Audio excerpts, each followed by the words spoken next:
এই জীবন তো একদিন চলতে চলতে থেমে যাবে, কেউ তো জানে না যাবে, কেউ তো জানে না কে কোথায় রবে।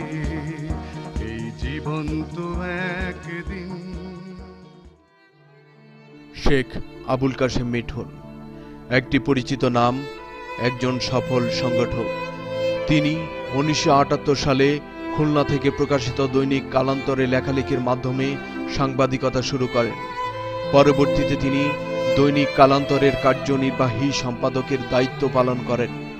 1980 সালে তারুলতা ছবির মাধ্যমে চলচ্চিত্র জগতে প্রবেশ করেন। ববিতা সহ সে সময়ের বেশ কয়েকজন নায়িকার বিপরীতে অভিনয় করেন মিঠুন।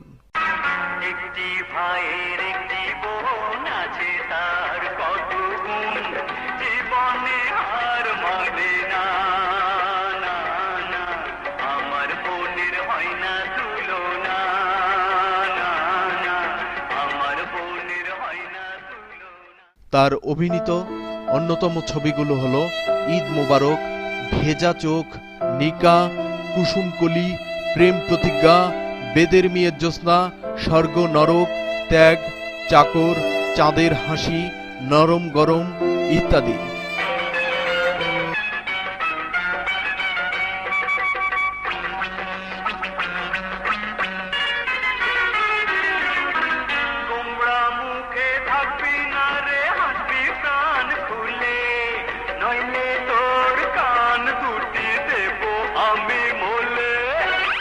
তার রচিত কাহিনী ও চিত্রনাট্যে ঈদ মোবারক, মাসুম, দস্যুরানী ফুলন দেবী, জেল হাজত, তারুলতা, চ্যালেঞ্জ, বাবা কেন চাকর সহ বেশ কিছু সিনেমা নির্মিত হয়।